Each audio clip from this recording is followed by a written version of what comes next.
Hey, welcome back to the Uncomfortable is OK podcast. I'm your host, Chris Desmond.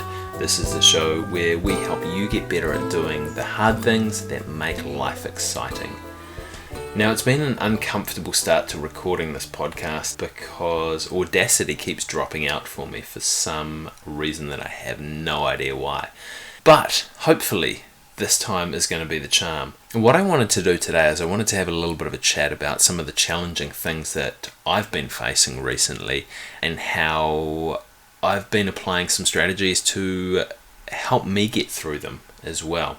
So for those of you that have been listening closely to the podcast, you'll know that I'm running a workshop for health professionals about building resilience in patients. Based on the 6 Pillars of Resilience episode that we released a month or so ago. And that is actually coming up next weekend, so just over a week from the release date of this podcast. So there's been a fair amount of work that has been going on into that, and it's been pretty challenging, and it's definitely one of the hard things that make life exciting. I really enjoy running workshops, and I like the ability to be teaching people, to be facilitating learning, but I also like the opportunity to learn myself from all the participants that are there as well, and like the ability to have the creative control and really have the accountability around how it goes. That's a lot of fun for me. It's also a big challenge. Like, there's a lot of work that has gone into putting this together, and there's going to be a lot of work that goes in the next week to putting it on and making sure that I do a good job of it. So some of the things that have been challenging for me through this process are probably the first one is selling tickets. I'm probably not a natural salesman, and also you do end up with a little bit of the imposter complex that Jen Brown so delightfully detailed for us in her episode Get Under the Duck a couple of weeks ago. Just kind of the thought processes that go through your head of who am I to be doing this, who am I to be trying to put this on, who am I to be trying to sell tickets to people to come along to it. And the strategy that I put in place for that was actually just taking a step back and trying to look at the situation from an outside perspective. And pretty soon after doing that, I could actually see all the reasons that I should be putting this on. That this is episode 250 of the Uncomfortable is OK podcast. So I've done a lot of research purely just on the podcast in terms of helping people get better at doing hard things and building resilience in both yourself and in others.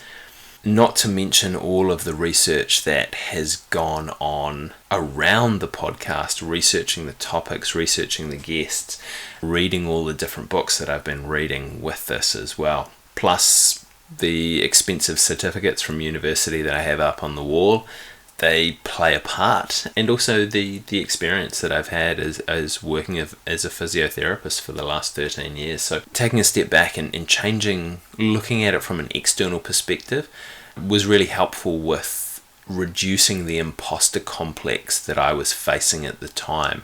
Now, another thing that I've been challenged by is there is a lot to do to put on a workshop in terms of building out all of the content that I want in it, and having a whole lot of grandiose ideas that do take up a lot of time and take up a lot of energy, and probably overestimating a little bit in terms of my capacity to put in time and energy to get them done, either overestimating my capacity or underestimating the amount of time that this difficult, challenging, important stuff is going to take me. And I think has been a little bit of a mismatch with that at times, so it's easy to get frustrated at myself because I'm not hitting the targets that I want to hit with it, or the targets that I think I should be hitting. So that's been a bit challenging, that's been a bit confronting, which has led to a little bit of extra stress. I'm only 7 weeks post surgery, so I'm still kind of in the recovery phase of having some metalwear pulled out of my legs and then plus an infection post-operatively. And also my wife recently had a lot of kind of outside of work activity that she's needed to put a whole lot of time into as well. So I've had the privilege of being dad a little bit more as well, which is awesome, and our wee boy is so much fun, but he is pretty all-encompassing as well. So I haven't been able to probably put as much into creating all of this stuff as I would have hoped for, or as I would have maybe expected to begin with. And that's not to say that the content hasn't been created, it just probably hasn't been created to the schedule that I wanted to start with. And the way that I've tried to deal with that as well is, again, taking a step back and taking stock of all of the things that I have achieved along the process and along the way. So looking the wins that I've had on a daily, on a weekly, on a monthly basis, and looking at how far I've come compared to how far I thought I should be going. And it's by dropping that expectation of the should, I should be doing this, and I should have done that, and I should have this done.